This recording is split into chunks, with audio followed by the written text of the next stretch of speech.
بسم الله الرحمن الرحيم.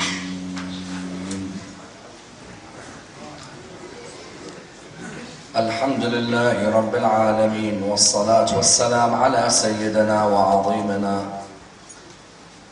وحبيب قلوبنا وشفيع نفوسنا أبي القاسم محمد.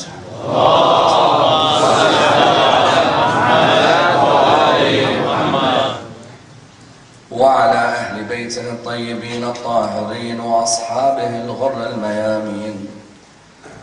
الحمد لله الذي جعلنا من المتمسكين بولاية سيدي ومولاي علي بن أبي طالب.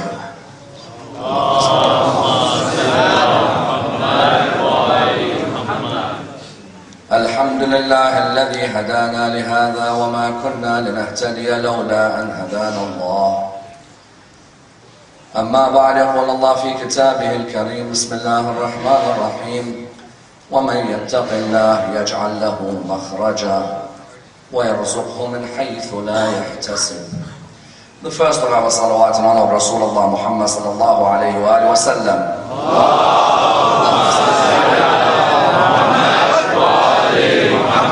The second in honor of Ammar Nakshawani, Ali ibn Abi Talib.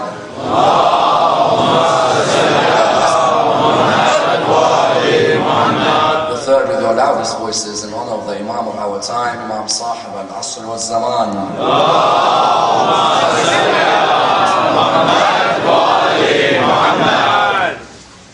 Respected brothers and sisters, Assalamu alaikum wa rahmatullah wa barakatuh.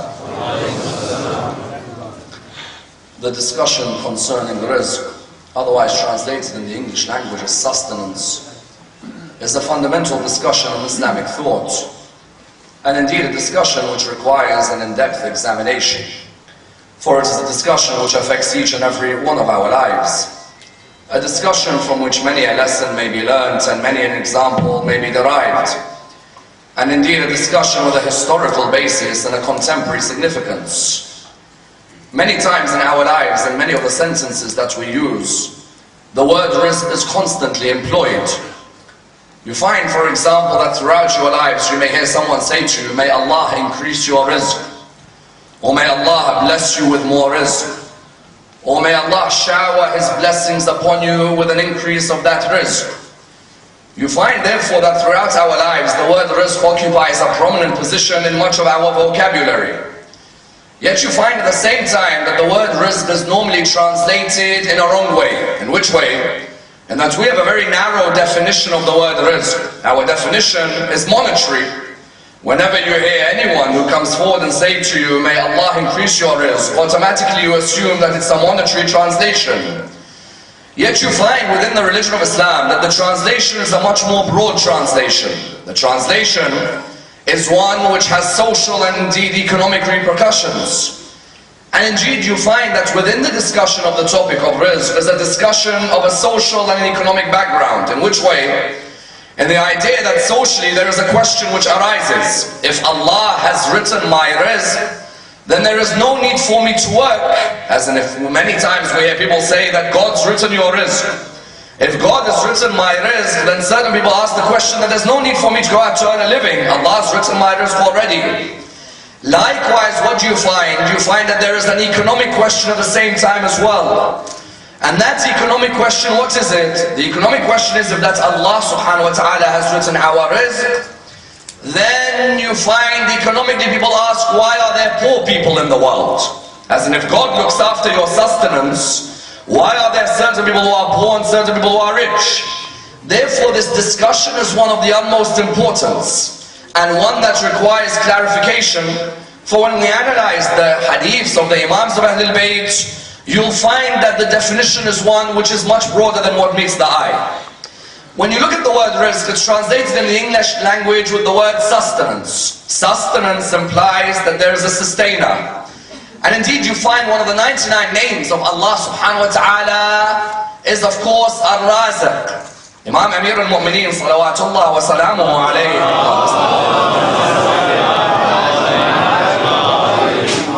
In the munajat which we recite in the holy month of Ramadan, what does he state? He states, "Mawlaya ya Mawlaya, Anta al-Raziqu wa ana al-Marzuq." وَهَلْ يَرْحَمُ الْمَرْزُوقِ إِلَّا الرَّازِقُ. My master, oh my master, you are the sustainer and I am the sustained. Who is there for the sustained except the sustainer?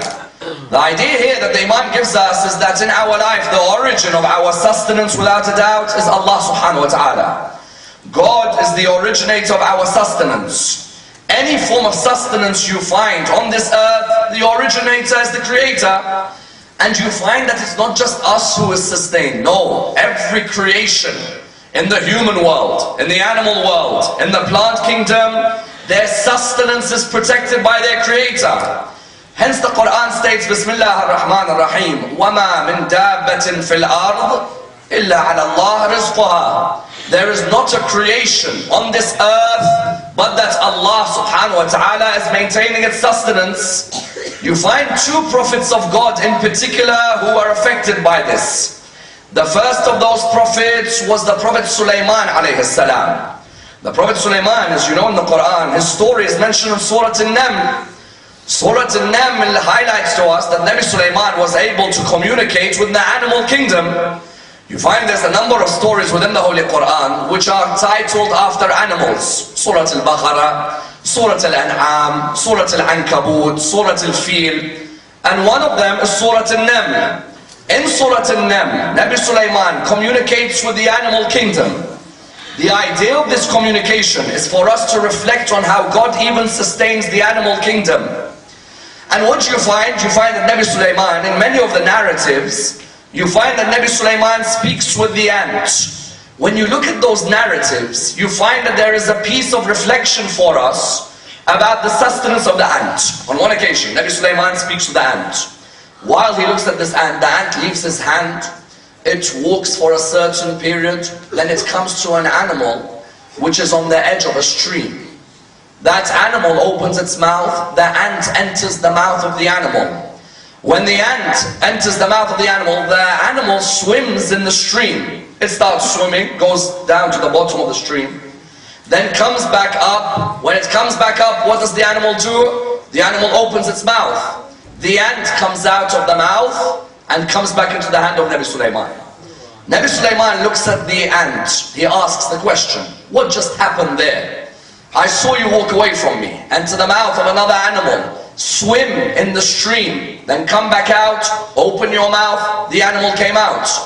The ant replied, O Prophet of God, every morning I go towards the mouth of that animal, carrying a crumb of food. The animal swims to the bottom of the stream because there's a worm under the rock at the bottom of the stream. The sustenance of that worm originates from Allah, but I've been used as an intermediary to make sure the sustenance reaches the worm at the bottom of the sea. As in at the bottom of the stream or at the bottom of the sea, those animals that live in the same way that you live above the stream and your rizq is protected, likewise at the bottom of the sea or at the bottom of the stream, there are animals whose sustenance is being protected. I remember Nabi Musa alayhi salam in one narration is stated that Nabi Musa, before he was about to pass away, he wondered to himself that who's going to look after my daughter after I die? Jibreel comes to him straight away. When Jibreel comes to him, he says to him, Musa, remember that stick which we gave you, the staff? He said to him, yes. He said, pick it up and strike a part of the sea. When he struck a part of the sea, he saw a rock there. He said to him, move the rock. So he moved the rock. Under the rock he saw a small animal there. He said to him, Musa, do you see that animal? He said, yes. He said, the Lord that can look after the animal at the bottom of a rock, at the bottom of the sea, and you're asking the question, who'll look after the sustenance of your daughter after you die? For every creation of Allah subhanahu wa ta'ala, there is a sustainer who maintains the sustenance of his creation. As in those of you who've been scuba diving, you go to the bottom of the sea. Haven't you seen those animals at the bottom in all their fine colors? Haven't you seen those beautiful animals? Do you ever ask yourself the question that I, the human being, am being sustained above the sea? Who's sustaining those under the sea? Under the sea, those creations are being sustained. Hence when the Quran states, وَمَا مِن دَابَّةٍ فِي الْأَرْضِ إِلَّا عَلَى اللَّهِ رِزْقُهَا, the Quran is saying that every creation of Allah, its sustenance is maintained. a question arose. The first question that arose in the discussion on rizq was the question that if Allah or God has written everyone's sustenance, then what's the need for us to go out and work? What do I mean? I mean that there are many who today sit on the benefits of a government, don't they? When a government offers benefits, you find that there are many today who say, listen, I'd rather stay at home and I'll sit on the benefits of a government. Allah has written my rizq, and my rizq is meant to come through the benefits of the government. I go and collect a paycheck from the government every week. I pretend that I'm not working, even though I've got a few jobs on the side. And what happens is that that's my rizq being written for me. Socially, someone asked the question, that if God's written my rizq, is there a need for me to go out to work? Would you believe this Imam Ja'far al-Sadiq, salawatullah wa salamu alayhi. The Imam has an interesting discussion on this fundamental area. Why? Because this area affects Muslims in 21st century Western society especially. And it's fundamental to our ethics when we live with non-Muslims. The Imam asks his companion, he had a companion by the name of Umar ibn Muslim. He says to him, Umar, where is Ali bin Abdul Aziz? I haven't seen him for a while. I used to walk in the markets and I used to see Ali bin Abdul Aziz selling his goods. Now I don't see him anywhere. Where is he? He replied by saying, oh Imam, he's become of the muttaqeen. He said to him, what do you mean? He said he's decided to stay at home and fast in the daytime and pray in the night. He said, so how is he of the muttaqeen? He said, the Quran says, وَمَنْ يَتَّقِ اللَّهِ يَجْعَلْ لَهُ مَخْرَجًا وَيَرْزُقْهُ مِنْ حَيْثُ لَا يَحْتَسِبْ. So he wants to be of those who are the muttaqeen. وَمَنْ يَتَّقِ اللَّهِ is what? Those who have consciousness of Allah. Allah subhanahu wa ta'ala will open the doors for them. وَيَرْزُقْهُ مِنْ حَيْثُ لَا يَحْتَسِبْ. He'll provide him with an amount of sustenance which you cannot count. So this person's decided to retire from working. He said, I'd rather pray in the night and fast in the day, and my Lord will look after my sustenance, and that's all that I need. Do you know what the Imam said? He said something beautiful. He said how history repeats itself. That when this ayah was first revealed, the same thing happened with the Holy Prophet and his companions. That when this ayah was revealed, the Holy Prophet was going out looking for his companions. Suddenly these companions weren't there. He said, where's my companions? He said, Ya Rasulullah, they want to be of the muttaqeen. So he said, what do you mean the muttaqeen? He said, the ayah in the Quran says, وَمَن يَتَّقِ اللَّهِ يَجْعَلْ لَهُ مَخْرَجًا وَيَرْزُقْهُ مِنْ حَيْثُ لَا يَحْتَسِبْ. So they said, we're going to have taqwa. We're going to stay at home. We're going to read Quran the whole day, or whatever was available at the time. We're going to read supplications, whatever you've given us, and we prefer to live by this. The Holy Prophet said something to them which is of the utmost importance today in any analysis of rizq. What did he say? He said, وَمَنْ يَتَّقِ اللَّهِ يَجْعَلْ لَهُ مَخْرَجًا. Does not mean that you sit at home the whole day and you don't work. It means whoever has consciousness of Allah and uses the faculties Allah blessed him with, then Allah will provide him with sustenance from which he can't imagine. What do we mean? We mean that each of us as human beings has been given a different faculty in terms of a gift from God. Some of us are good with our feet. Lionel Messi, Cristiano Ronaldo. Allah blessed them with their feet, didn't he? That Messi, when he starts running around, can you catch him? You can't catch him. Mr. Mourinho found that out very recently. That you can't catch him. If he runs around, he'll destroy you. You won't get near him. Allah blessed who? He blessed Lionel Messi. He blessed these football players with their feet. They can go out and use their feet to earn their rizq. Others were blessed with their hands. This Roger Federer, Nadal, Allah blessed them with their hands. These two are the only two who ever reached the final, isn't it? But you find that these two, Allah blessed them with their hands. Even the Australian cricketers used to be blessed with their hands. But Mr. Ponting does not look like the blessings with him anymore. So you have some who are blessed with their hands, others who are blessed with their feet, others who are blessed with their mouths. There are some who can speak phenomenally. They are able to have the power of speech, the power of oratory. As an example, Allah subhanahu wa ta'ala has blessed every human being in a different way. For a human to come and say that I don't have a faculty and I'm going to stay at home and not work is a disrespect to the Creator who blessed him. And that's why the Muslim community leaves a lot to be desired in their behavior in the Muslim world and in the non-Muslim world. For a Muslim community to come and lie to non-Muslims and sit in their houses and benefit from the government and lie to them about their disabilities or their abilities, that is absolutely ridiculous. And then on top of that, what does someone come and tell me? But they stole our money, so we're stealing it back from them. MashaAllah, the logic of the Muslim. A school which is founded on Ja'far ibn Muhammad becomes a school like this.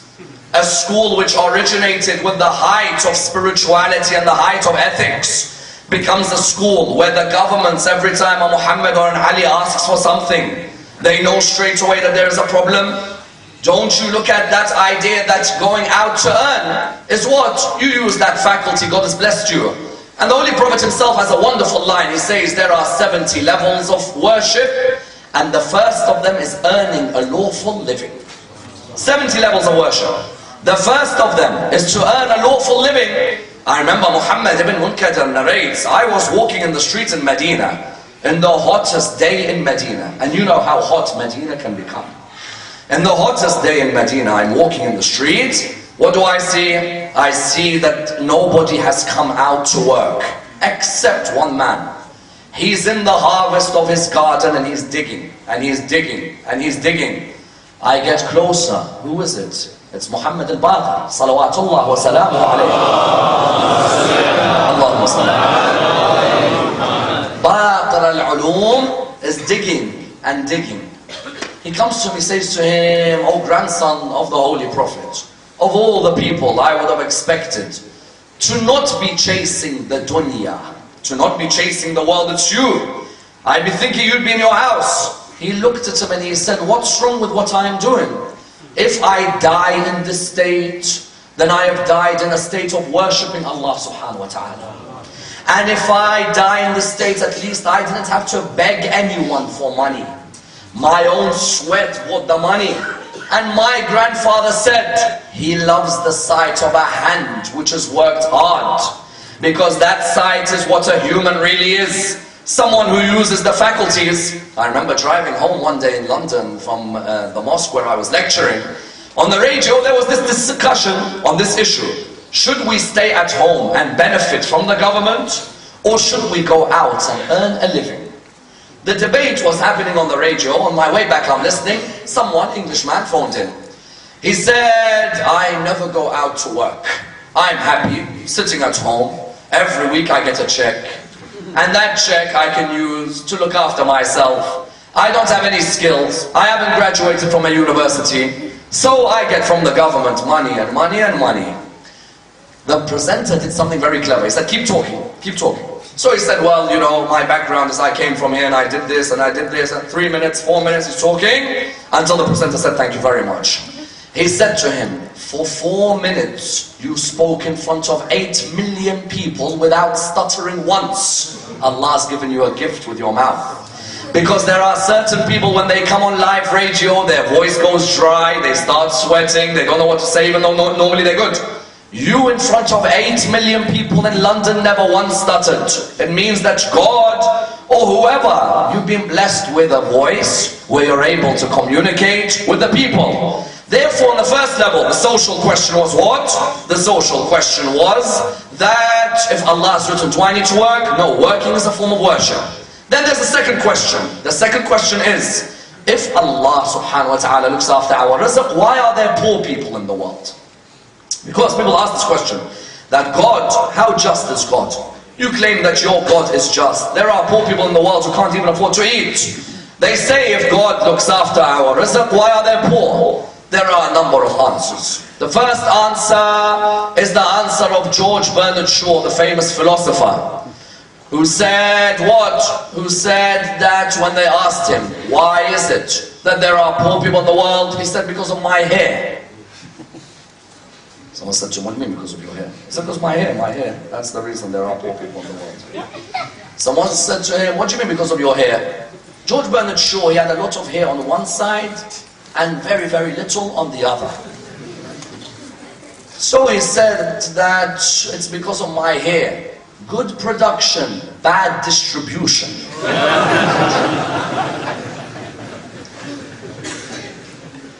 When people say, why are there poor people in the world? The production was always good, the distribution is bad. That sometimes in the world today, why are you blaming it all on God? Rather, look at an individual where the production of wealth is fantastic, but the distribution leaves a lot to be desired. When we in Islam have a particular economic system, where at the end of the year, you give a certain amount back to the community, why do you give that amount back? Because there may be rich and there may be poor. Islam doesn't want equality like this. Islam wants equilibrium. It wants this to get a bit closer. When I give a certain amount to the treasury, I'm giving an amount so that the rich and the poor, the rich, there's a certain amount of equilibrium between them and the poor. You find that if in Islam you see there are Muslims who are poor, the problem isn't Islam, the problem is the Muslims. What do we mean? We mean that there may be times where the Muslims' production of wealth is fantastic, but their distribution may be corrupt. I remember in the time after the Holy Prophet had passed away, there were some Sahaba of the Holy Prophet who Allah blessed them with a great amount of wealth. As in Zubair died with only a few thousand palaces, not too many. And you had people like Talha and Zayd ibn Thabit. Allah blessed them with a great amount of wealth. But what you find? You find that when this money was hoarded, Marwan ibn al-Hakam, Walid ibn Uqba, people like this, when they started coming back and the hoarding began one after the other, you found that that's when the Muslims were in a problem. Amir al-Mu'mineen, many times there are people who sit on the minbar, they say that Amir al-Mu'mineen hates the dunya. Ali ibn Abi Talib does not hate the dunya. Ali ibn Abi Talib praises the dunya his whole life. The only time he stopped praising it was after the third caliph's demise, when he noticed that the Muslims were being what? Were being corrupted by their wealth. When you find that you've got this amount of wealth, the distribution has to be a distribution which is proper. That's on the first level. The second answer to that question, why if Allah looks after our rizq, why are they poor? There's a second answer. Who told you that being poor is more difficult and being rich is easier? Sometimes having that more money can bring more tests in your life. Isn't that true? As in, you find in your life that when you didn't have that much, your attendance at the mosque was more regular and you were more committed in your prayers. Suddenly when the wealth started coming in, the busy time, you started saying, I can't make it to the mosque, I have another meeting and another meeting. Suddenly the responsibilities of how you spent your wealth, you began to start thinking of things which you'd never think of before. You find the Holy Prophet on one occasion, he was walking with his companions, they came near a village. When they came near this village, his companions were thirsty, and he was thirsty at the same time as well. So he asked the head of the village, he said to him, oh man, do you mind providing me and my companions with something to eat, something to drink? The man was the head of the village. The man replied, I'm sorry, I can't provide you with anything. He said to him, but we are hungry, we are thirsty. Nothing. He said, this is for my people. Rasulullah, when he left the village, he called out, Ya Allah, increase this man's rizq. When he went to the next village, he asked the person who was the head of the next village, he said to him that I want you to be providing my companions with something if you don't mind. The person looked at him, he said, Ya Rasulullah, you are the Prophet of God. You really think I would deny you something? I'll give you whatever you want. Whatever you want is yours. When the Prophet left his village, he said, Ya Allah, give him that which is sufficient. The companion said, Ya Rasulullah, the one who didn't give you anything, you said increase his rizq.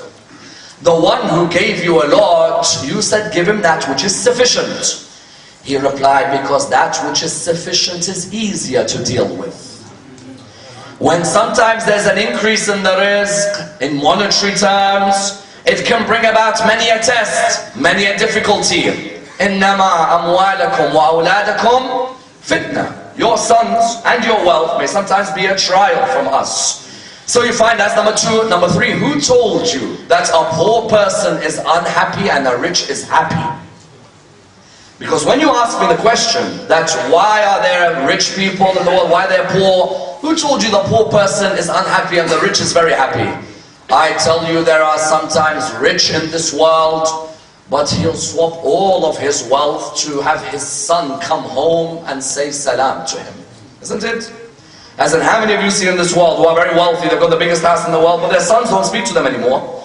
Or their sons at the end of their life put them in a nursing home. That's it. Go and sit in that nursing home and live there.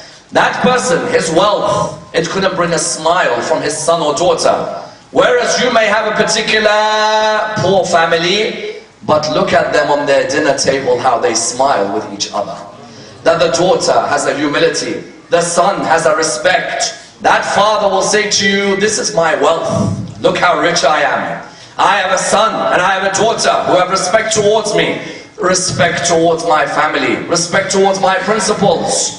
Finally, on this issue, it's important. Does that mean that the rich are bad because Allah has given them? That's another misconception we have. When you see someone rich in our Muslim communities, straight away the eye jumps on the person, doesn't it?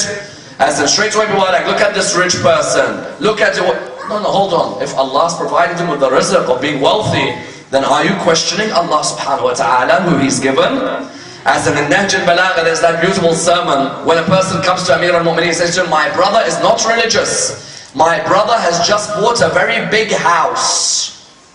Imam says, if that house is a means for the Quran being recited, and Salat al-Rahim being enjoined, and Allah being remembered, then the big house is a means of gaining Jannah, isn't it?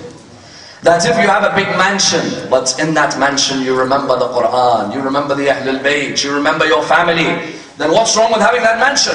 That mansion is a wasila for you on the Day of Judgment. And that's why Imam Amir al-Mu'mineen, when he divides rizq, he says it quite beautifully to his son Imam al-Hasan. He says, وَعْلَمْ يَا بُنَيْ أَنَّ الرِّزْقَ رِزْقَانِ رِزْقٌ تَطْلُبُهُ وَرِزْقٌ يَطْلُبُكَ. Know that sustenance is of two types. There is a sustenance which runs after you. There is a sustenance which you have to run after. Understand this very delicate division. There's a sustenance which runs after you. What does this mean? This means that that sustenance which we said earlier is written for you, that will catch you before your death catches you. It will catch you before your maut. It will be there and it will come to you. Yet how it comes to you, whether it's in halal or haram, is up to you. It's written that it will come to you. What's written for you tomorrow is written. But whether you perform that ability to bring it to you in halal or haram depends on your behavior. The money is the money, but how you earned it is different. When the Imam would go and pray in Masjid al-Kufa, he leaves his horse outside. When he leaves his horse outside, what does he do? He normally asks someone, please look after my horse. Please protect my horse until I finish my salah, and then I'll come out. One day he asked someone, he said to him, please make sure that you look after my horse. The person said, no problem, Amir al-Mu'mineen. He went to pray, he came back out, the horse is there, there's no saddle. Where's the saddle? I left this horse with a saddle. There is no saddle over here, so what did the Imam do? The Imam had to go and buy a new saddle. And on the way he said, if only this person had looked after my saddle, I was going to give him 2 dinar for looking after my saddle. When he's looking in the markets of Kufa, he's looking around, where's my saddle, where's my saddle, or where is the saddle which I can buy? What does he find? He sees his saddle. He says to the person, excuse me, my saddle, I want to look at it, I want to buy it, I want to have it back. The person says, Amir al-Mu'mineen, are you sure it's your saddle? Ali ibn Abi Talib knows his saddle, doesn't he? As in, the number of times he sat on that horse to defend this religion, you'd think he knows this saddle very well. So he said to him, no, I'm sure it's my saddle. The man said, okay, no problem, Amir al-Mu'mineen. Here it is to you. A person came only a few minutes early and sold it to me for 2 dinar. That 2 dinar was going to reach that person, wasn't it? Whatever happened, that day it was written, 2 dinar. But he could have got it in the halal way. He ended up getting it in which way? The haram way, the prohibited way. It's a shame in this world how many times we run after that rizq which is written for us. But we want to go through the scams, isn't it? We want to go under the table. We want to go through ways which are prohibited. There are certain Muslims in the world today, they have 20 names in the council. 20 names. Why? He wants to get a house from here, and another house from here, and another benefit from here. You find that the rizq will come, but how you get it, whether it's halal or haram, is different. That's number one. He says there's a rizq which runs after you. Then there's a rizq which you run after. In other words, what's he saying? He's saying that use those faculties in every part of this universe. I say the word universe, I don't say the word earth. In every part of this universe, there is a rizq for you. In the dua after Salat al-Isha, what do we say? Allahumma innahu laysa li ilmun bimawdi'i rizqi. Wa innama atlubuhu bi khataratin takhturu ala qalbi. فأجول في طلبه البلدان فأنا فيما أنا طالب كالحيران لا أدري في سهل هو أم في جبل أم في أرض أم في سماء أم في بر أم في بحر وعلى يدي من ومن قبل من وقد علمت أن علمه عندك وأسبابه بيدك وأنت الذي تقسمه بلطفك وتسببه برحمتك. What do we say in this dua, this supplication after Salat al-Isha? We say that, Ya Allah, when I search for my sustenance, Ya Allah, I know that my sustenance may be where? It may be on the mountains, it may be in the sea, it may be in the earth, it may be in the sky. Someone says, what do you mean in the mountains? How can my rizq be in the mountains? Ask the person who collects honey from the hives in the mountains. His rizq is in the mountains. How can my rizq be in the sea? Ask someone who collects precious stones and sells them from the sea. How can my rizq be in the skies? Ask a pilot, he'll tell you how rizq is in the skies. How can my rizq be on the earth? I may be a businessman or a trader, my rizq is on the earth. But one thing I know is that while there is sustenance from every angle from which I can chase, it's Allah who can make the rizq easier for me. It's God who can open up the doors of rizq for me. And that's why Ahlul Bayt, what do they say? They say the true muttaqeen are those who, when they know Allah provides them with rizq, they give rizq away back towards His creation. It's all well and good for me to have rizq from God, monetary rizq. It's all well and good. But am I the type of human being who is generous or stingy? There are certain human beings, however much God gives them, what do? يَأْمُرُونَ بِالْبُخْلِ. They're the type of people who tell people, be stingy, don't give. Whereas the Quran says, Alif Lam Mim, ذَلِكَ الْكِتَابِ لَا رَيْبَ فِيهِ هُدًى لِلْمُتَّقِينَ الَّذِينَ يُؤْمِنُونَ بِالْغَيْبِ وَيُقِيمُونَ الصَّلَاةِ وَمِمَّا رَزَقْنَاهُمْ يُنْفِقُونَ. What we give them of rizq, they give away. They know that this Lord has given me so much. Why should I doubt He will not give me more? If I give towards His creation, He's going to give back to me. The family of this Prophet, how many times in the Quran are they praised because of what they gave away? They gave away from themselves to a prisoner, to an orphan, to a captive. And the Quran said, وَيُطْعِمُونَ الطَّعَامَ عَلَى حُبِّهِ مِسْكِينًا وَيَتِيمًا وَأَسِيرًا. When they gave away to a person who knocks at the door at a time when you are breaking your fast. How many of us, when we're breaking our fast, we just want to finish the meal straight away, don't we? They, when they're breaking their fast, if someone's knocking at the door, they give away. Miskeen, yatim, asir, it doesn't matter. If we have been given so much from our Lord, then why should we doubt that He will not give us again? When we give away, He'll provide us with more. The best side of a person who's appreciated rizq is one who's willing to give away. But the question arises, does rizq therefore only get translated as money and wealth? No way. In the school of Ahlul Bayt, rizq is much broader than just money. Why? Because one form of rizq is wealth. But there are other forms which are vital for you to understand as a human being in this world. The second definition of rizq in the school of Ahlul Bayt is good health. Isn't it? Good health. I can have all the money in the world. One virus can destroy me. One virus can destroy me. There are certain viruses in this world today. They'll give you therapy in one way or the other. But it's destroying you slowly, isn't it? It's killing you. How much money do you have in this world, but the virus can finish you? Isn't sahha, health, a great form of rizq from Allah subhanahu wa ta'ala? And I mean it in a very simple way, brothers and sisters. Not in the deepest of ways. In a very simple way. How many of you, when you go to sleep in the night and your stomach is full, not only is it full, it's hurting you, wouldn't you do anything for that pain to go away? You'd do anything. And you keep trying and trying for the pain to go away, nothing goes away. You can't even sleep in the night without pain. All the money in the world, you may go out and even get a tablet, but the tablet takes a while for it to actually work on you, and the pain's still there, still there. Wouldn't you at that moment say, Ya Allah, take all my wealth, just remove this pain? How about when you have a headache, and that headache is destroying your day? You can't even stand as a human being. That human being, I'm telling you, without their health is nothing. Doesn't Amir al-Mu'mineen say, mankind, you came from a drop of semen, and you leave as a piece of dust. You don't know when you came, and you don't know when you're going. So why do you walk around like you know everything? That you as a human being should calm down sometimes. It's only one cell inside you, one virus, and you're finished as a human being. Calm down in your place. You need health as a human being. That health is a form of rizq from Allah subhanahu wa ta'ala. And I tell you, whoever you are in this world, you may be the king of kings. When your health deteriorates, then it's the end for you. Sulaiman bin Abdul Malik, Umayyad Khalifa. The whole of Bani Umayyah was in his hands.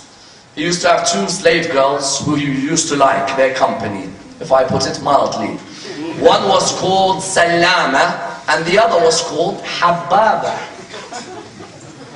He used to have a slave girl in his house called Hababa. Hababa translated in English as the polite one. You find that he used to have this one, and he used to enjoy Hababa's company. He used to say to her, Hababa, you stay with me the whole day. Someone came to him and said to him, Sulaiman, you are Khalifa of the Muslims. You are the Khalifa of Bani Umayyah. Considering that you are the Khalifa of Bani Umayyah, you have to come and lead Salat al-Jum'ah. I said, which Salat al-Jum'ah? What are you talking about Salat al-Jum'ah? He said, Salat al-Jum'ah is you're the Khalifa, you have to come and lead. He came forward and he said, listen, I'm happy here with Hababa. Me and Hababa are in the hall together. And the Iraqis will know the irony of this particular name. You find that he's sitting here in this palace of his. His brother said to him, listen, come and lead the khutbah for Salat al-Jum'ah, come on. No. You go and do these religious things. Why would I want to do these religious things? Look at the kingdom. Look at the kingdom I have. That is pure arrogance. And I tell you, these people, their arrogance went much higher than this. Much higher. There were many times they said, we are more important than Rasulullah. Many times. But you find with him, he said very clearly, I've got this kingdom. Him and Hababa one Friday, they're sitting down. What are they eating? Rumman, pomegranate. So they're eating the pomegranate. Take a seed, eat, take a seed. The whole kingdom is yours. Eating the pomegranate, Hababa's eating. She's talking with him, she's eating the pomegranate seed, gets stuck. That's it. She chokes and passes away in front of him. Let your palace come and save her. You have all the wealth in the world, come save her. But you know if that pomegranate seed gets stuck and you can't get it out, then you know that you're not recovering. He lost his world. His wealth, he lost it. 15 days later he died. Do you know how he died? For 15 days he wouldn't allow anyone to enter the palace. He kept telling them, don't enter, don't enter. He just stayed sleeping on her dead body. Look at the person. All the wealth on this earth, but it was the health he couldn't buy. His Hababa suddenly left this world. Therefore you have rizq, health. Number 3, a form of rizq is what? Is your children are a form of rizq, aren't they? Our children. How many do you see in this world? Excellent people, fantastic people. But unfortunately they can't have children. When you have a child, isn't it a form of rizq from Allah subhanahu wa ta'ala? Isn't it a form of sustenance? When you have a child, that's a form of sustenance from God. But with every form of sustenance, there comes a responsibility. That child which we gave you the baby pure. Don't give me that child back impure. That child, we gave you pure. Do not give me back the child impure. What do we mean by do not give me back the child impure? We mean that this rizq is a form of sustenance which is a blessing, but which has a responsibility. Today in the world, when you see the number of youth, mashallah, within this majlis today, then you know very well that within this particular majlis you see the youth. That youth is your responsibility as a parent to do anything to make sure that they are in the majlis of Ahl al-Bayt. For too many years as parents, We were more concerned if we are happy while our kids run outside.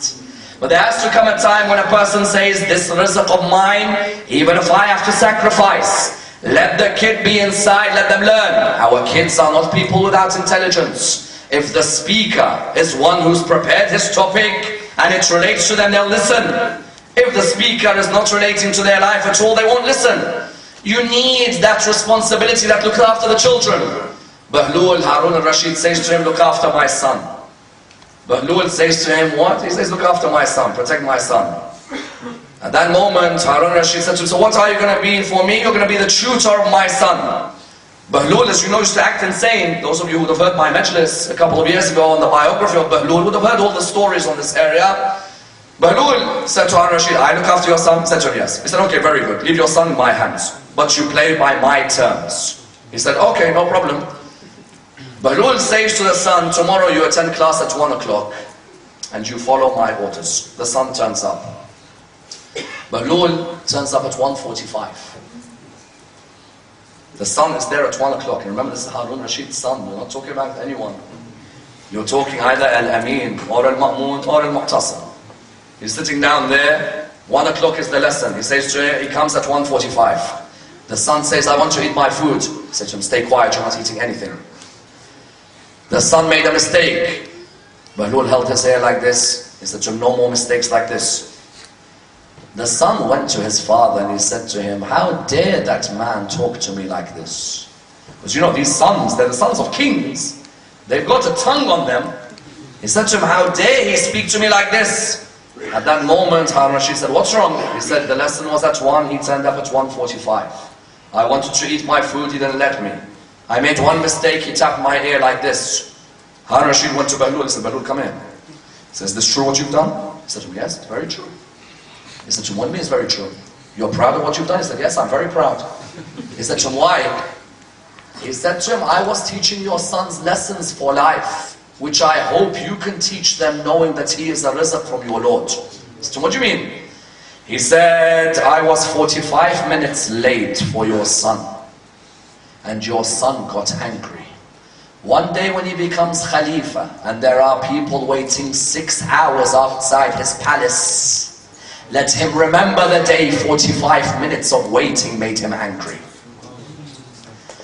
Number 2, it's very important that he understands when he missed one meal for the first time in his life, he never had his lunch. And look how angry he became. I hope one day if he becomes Khalifa and he hears there are Muslims with no food, he remembers this day of hunger. Number 3, I tapped him on his ear and look how angry he became. I hope he doesn't find it normal to use the sword to kill a human being when he grows up. A tap on the ear hurt him, yet you find that maybe when he grows up he finds it normal. The point was that that son of yours, that child, is a form of sustenance from Allah subhanahu wa ta'ala. A sustenance you have a responsibility to protect.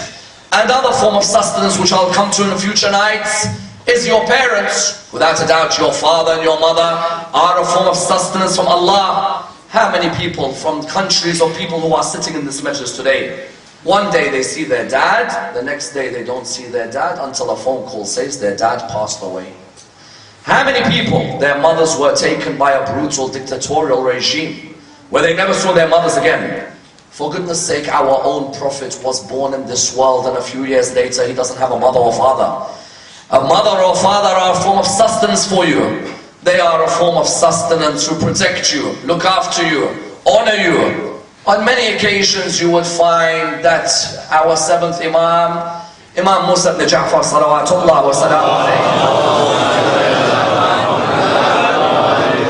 On many occasions he would comment on how his father Imam al-Sadiq was a form of rizq for him in his life. That he would say Imam al-Sadiq instilled so many virtues in him, so much goodness, so much knowledge. And truly Imam al-Sadiq was a form of goodness for every Muslim in the world. That to have a teacher and an Imam like Ja'far ibn Muhammad is an honor for us all in our life. And you find that Imam al-Sadiq on many an occasion, you would find that amongst the teachings he would stress on was the memory of Abu Abdullah al-Hussein. He would stress on that. Why? Because he'd say one of the greatest forms of rizq in the life of a human being is that you are the sacrifice and a martyr like Imam al-Hussein. When you look at Imam al-Sadiq, how much of the literature he left behind for us about how we should protect the majlis of Imam al-Hussein, about how we should even roll these cheeks on the grave of Abu Abdullah. In one ziyarah he says, Allahumma arham tilka al-khudud allati taqallabat bidarih Abi Abdullah. Ya Allah, have mercy on those cheeks that rub themselves on the grave of Abu Abdullah. He used to remember Imam al-Hussein on many occasions, and he used to remember nights like this, the night of the 12th of Muharram, the night of the 11th of Muharram. He'd remember nights like this on many an occasion, and especially on one occasion, one narration tells us how he remembered what happened on a night like this to the granddaughters of Rasulullah, who were alone in the night like this in Karbala, moving from tent to tent. What do the narrations tell us? They tell us that Mansur al-Dawaniqi wanted to burn the house of Imam al-Sadiq while the Imam was in the house. The narrations mention that when the Imam was in the house, he was sitting down with the granddaughters of Al-Muhammad. The narrations, what do they state? They state Al-Mansur ordered his soldiers that they should enter upon the house when the Imam is in the house, and they should burn the house. The narrations, what they state? They state that the soldiers entered, they lit a fire in the house. When they lit a fire in the house, Imam al-Sadiq was running from one side of the house to the other, trying to protect the granddaughters of the Holy Prophet. What do the narrations mention? The narrations mention that the Imam, when he was running, he saw these daughters, some of them, their dresses caught fire. If we can limit the echo. Their dresses had caught fire. When their dresses had caught fire, the Imam, of course, was affected by this. The Imam was affected by seeing these daughters moving one way and the other. The next day, a man came to the house of Imam al-Sadiq. When he came towards the house, he saw Imam al-Sadiq, and the Imam was crying in a way he had never ever cried before. The man came towards him. He said to him, "Oh Imam, you are a member of Al-Muhammad. You have faced many a calamity, but I see you cry in a way I have never ever seen you cry before." He said to him, "Why is it that you cry in this way?" He said to him, "Oh man, I do not cry because of what happened within our house. Rather I cry because now I know what happened to my Auntie Zainab on the 10th of Muharram, when she ran from tent to tent protecting the granddaughters of Rasulullah. When I saw my granddaughters running one way and the other, I remembered the granddaughters of Imam al-Hussein when they ran from one tent to the other, and my auntie was looking to protect them." That's why on a night like this, the night of the 11th of Muharram, one narration mentions how difficult it was for Sayyidah Zainab and for the daughters of Imam al-Hussein when Shimr bin al-Jawshan ordered that the tents are to be burnt. These daughters were running one way and they were running the other. One narration mentions that one of the daughters of Imam al-Hussein, the fire caught hold of her dress. When running away, a man came towards her. She looked at him and she said to him, "Oh man, are you with us or are you against us?" The man said to her, "I am neither with you nor am I against you." She said to him, "Have you read the verse in the Quran when Allah states, فَأَمَّا الْيَتِيمَ فَلَا تَقْهَرْ, and as for the orphan, do not hurt them?" He said, "Of course I have." She said to him, "أَنَا يَتِيمَةَ أَبِي عَبْدِ اللَّهِ, I am the orphan of Abu Abdullah." She then said to him, "Have you read the verse in the Quran, وَأَمَّا السَّائِلَ فَلَا تَنْهَرْ, as for someone who asks you something, do not reject them?" He said, "Of course I've read this verse." At this moment she said, "May I ask you to point me towards the land of Najaf?" He said to her, "Why?" She said, "So I may complain to my grandfather Ali ibn Abi Talib." She looked towards the land of Najaf and she said, "Oh Amir al-Mu'mineen, come towards the land of Karbala and see what they've done to the daughters of Imam al-Hussein. Oh Amir al-Mu'mineen, come and see the way they've treated us. They've burnt our tents and they've made us move from one way and the other." That's why Sayyidah Zainab, it was difficult for her seeing their daughters moving one way and the other. Sayyidah Zainab herself, one narration narration, what does it mention? It mentions that on the night of the 11th of Muharram, Sayyida Zainab was looking for Sukayna bint al-Husayna. She wanted to see, where is this Sukayna? I can't see her anywhere. She saw the daughters, but where's Sukayna? She suddenly saw Sukayna sitting on the ground next to her body. Sayyida Zainab walked towards Sukayna. She wanted to see whose body she was sitting next to her. When she came near her, she saw her sitting near the body of Imam al-Hussein, and she heard her say, "Oh my father, Abu Abdullah, who severed your head from your body, who is the one who mutilated your body? Why do I see the marks of the horses on your chest?" Sayyida Zainab, on that same night of the 11th of Muharram, she didn't want to fall asleep. She wanted to protect the daughters of Al-Muhammad. The narrations mention that at the end of the night, her tiredness overcame her. She fell asleep for a moment. In her sleep, she saw her father, Amir al-Mu'mineen. The narrations mention that in the sleep, she saw a man dressed in black walking towards her. She said to the man, "Oh man, if you want to take us as a prisoner, then know that we are prisoners. Oh man, if you want to harm us, then know that we have been harmed." At this moment, the man said to her, "Zainab, do you not recognize your father? When your father comes towards you," she then said something beautiful to him.